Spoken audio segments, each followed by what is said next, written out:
Dear sweet Canon 5D SR, you were once the talk of the town, a towering megapixel monster amongst your competitors. Yes, you have a giant mirror flapping around every time you take a picture, and while your image sensor delivers a colossal 50 megapixels, you reside in a world of limitations. Low light, fast autofocus, high dynamic range? Forget about it. These silly qualities are not what you were built for. You were built for premium light. You were built to deliver amazing images under the best conditions. Feed the right amount of ingredients into your Herculean sensor, and there is no stopping what you can accomplish. But here is the question: should you buy the Canon 5D SR in 2023?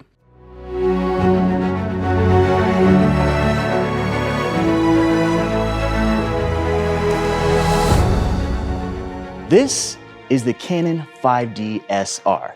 Now to date, this camera still has one of the most powerful image sensors in the entire history of digital photography. I have been shooting with this camera for the past 5 years, and I can personally attest that it is absolutely amazing. However, many things have changed. The world has gone mirrorless, and the industry is packing all kinds of technology into modern cameras that this old workhorse simply does not have. So it begs the question, is this camera worth buying in 2023? Well, let's go find out.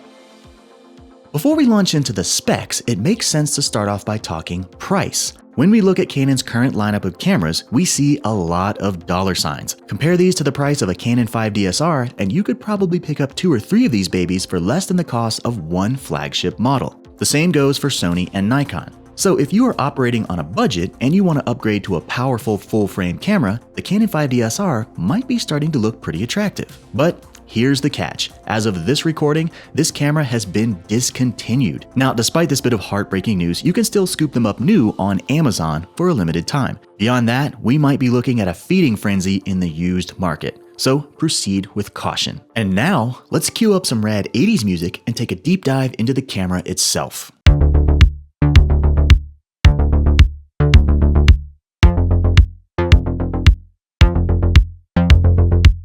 So let's start with the obvious. Do you need 50 megapixels? Even by today's standard, this camera is approximately 6 years old, and even by today's standard, do you really need that much power when you're shooting images?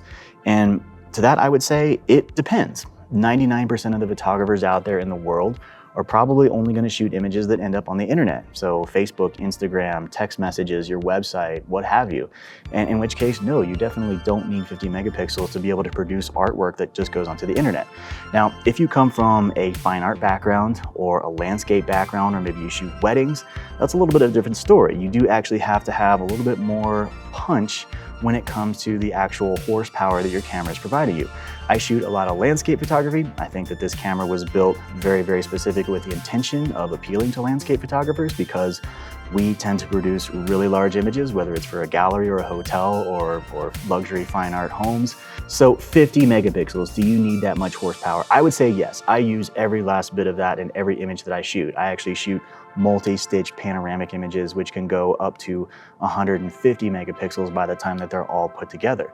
And that's just because I serve high-end clientele who put a lot of demand on quality. So I can't really be running around with a 20 megapixel or a 25 megapixel APS-C sized sensor for the type of work that I produce. So to answer the 50 megapixel question, it really depends. And a lot of these questions are really going to be, it depends. So if you have high demanding clients, if you shoot high-end weddings, if you shoot landscapes, if you shoot anything that potentially could go to the print world where things are really going to kind of get large, printed on the wall, then I would say yes, 50 megapixels is more than appropriate. I wish it was more, honestly. I wish it was 100 megapixels, but that's just not really in the physics right now.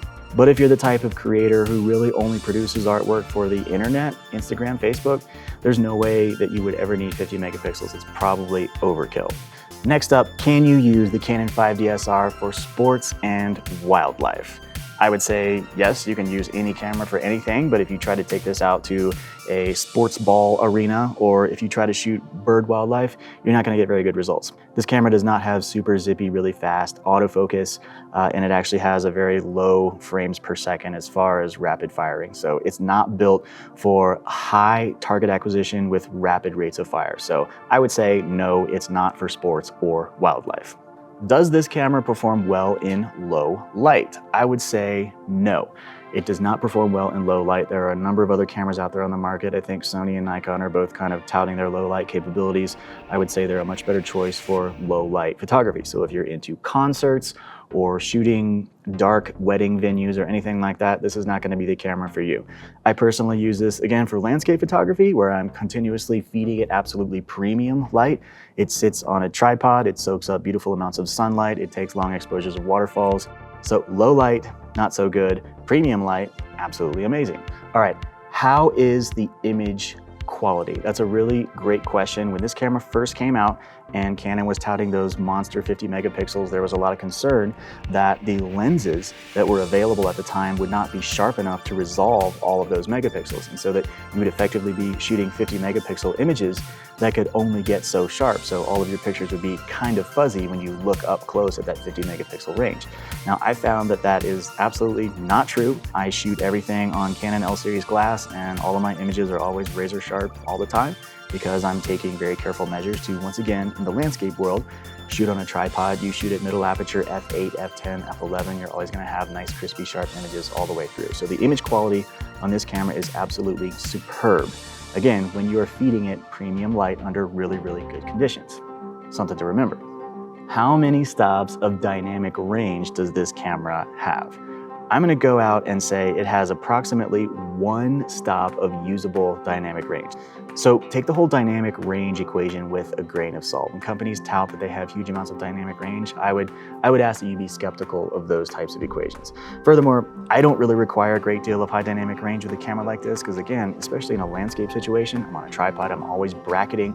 I have -2, -1, 0, +1, +2. I have a huge amount of actual raw files that can cover an enormous amount of exposure latitude. And that's the way that you should shoot your landscapes. So even if you are running around with a camera that claims to have 12 stops of dynamic range, still just bracket. It's not gonna hurt you. Is the Canon 5DSR good for astrophotography?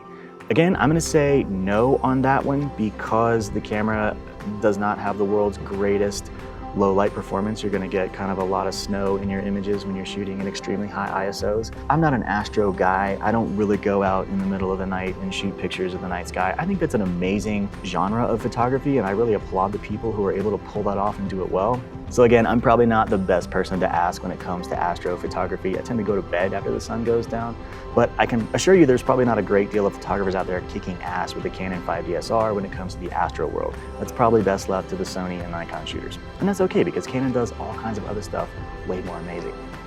Does the Canon 5DSR have eye autofocus? The answer is no. This camera does not have any form of intelligent automatic focus.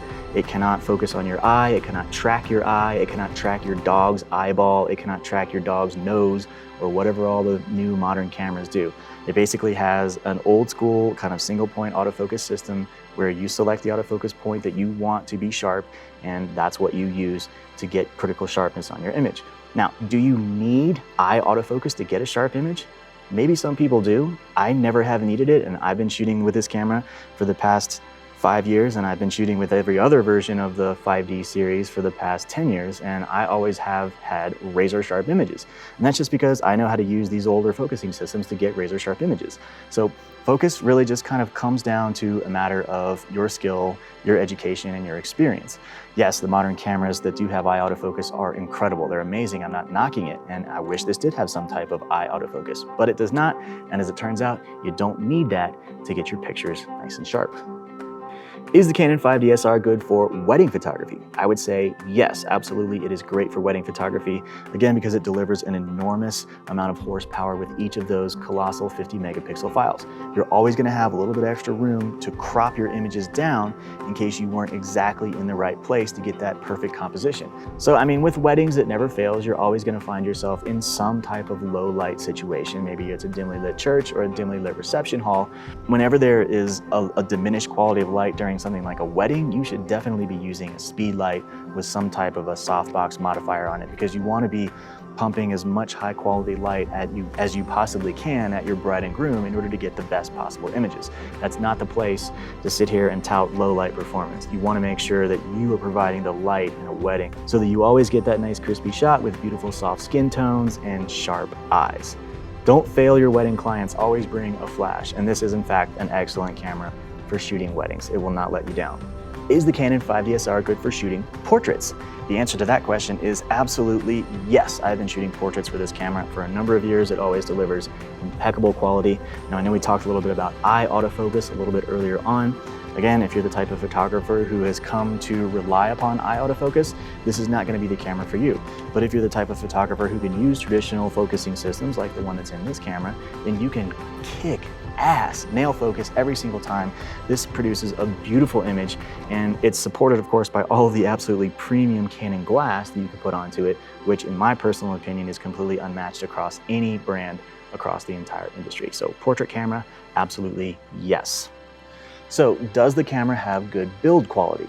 Yes, I would say the camera has excellent, better than average build quality. It's perfectly weather sealed. It doesn't matter if it gets rained on. It's not gonna completely die or fizzle out if you get it a little bit wet, so that's not a big problem.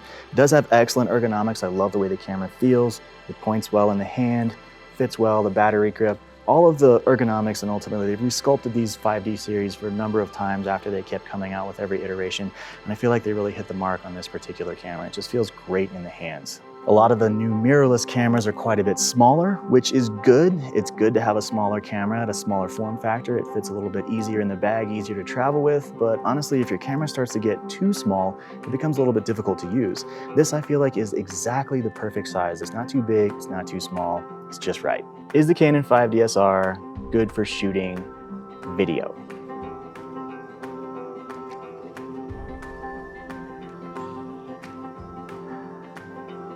So the answer to that question is yes, this is a great camera for video, but that answer does come with a couple of caveats. This camera only shoots a 1920 by 1080p full high definition file. Now, I was very fond of shaming Canon back in the day for not putting 4K video capabilities into their 50 megapixel monster camera. I mean, how could you have that much power and then not utilize it for, at the very least, 4K video? Now, they did eventually pack 4K video into the 5D Mark IV, which is a whole nother camera system that we'll talk about at a different time. So to better answer the video question, we have to go back in time, all the way back to the Canon 5D Mark II, the original grandfather of them all. That was the very first camera which gave photographers the ability to shoot full 1080p video on our DSLR cameras. So what did we do? Well, we took all of our amazing glass, the 24-70, the 70-200, the 85mm, and we shot at contracted depth of field. And that's what changed the industry forever. And now I've shot a lot of really beautiful video on this camera. Now, granted, it wasn't in 4K or 8K, but it was still super high quality, luxurious cinematic video. And honestly, for me, I would rather have a beautifully composed cinematic video that has a lot of thought to the composition than I would see just some gigantic 4K file that's not very good. So video is kind of in the eye of the beholder. No, you don't have super high frame rates, and no, you don't have super colossal resolution with video. But again, nothing is going to stop you from shooting really, really beautiful cinematic video with this camera. All right, so I guess the question of the day is, should you buy this camera in 2023? So there are definitely a huge list of pros and cons to consider. If you're the type of person who likes packing huge amounts of technology into your camera, eye autofocus, intelligent focus tracking, super high frame rates, and then gigantic video files, this is not necessarily going to be the camera for you. It's kind of big and dumb and slow, and it kind of only does one thing really well. But if you're the type of person who enjoys the traditional art of photography, using old school focus methods to get critical focus and feeding your camera premium light under the best conditions, this camera is going to deliver amazing results. So in any regard, there are a lot of different factors to consider. Now, I personally don't plan on upgrading until this thing literally bites the dust. I love using this camera. It's an absolutely fantastic system, and it's never, ever, ever let me down. This is one of the most reliable cameras I've ever used. I've never gotten a single corrupt file out of this camera in its entire history of 5 years. And every single image that comes back is always just pristine and beautiful, and it doesn't let you down. All right, friends, as always, thank you so much for joining us. So which camera will you be buying in 2023? I guess we'll just have to wait and find out. In the meantime, if you are interested in elevating your photography, zip on over to our website, premiumlightacademy.com, and check out some of our premium tutorials. Furthermore, be sure to like and subscribe to this channel. We have a lot of cool new stuff coming up, and I don't want you to miss out. So we'll see you in the next lesson.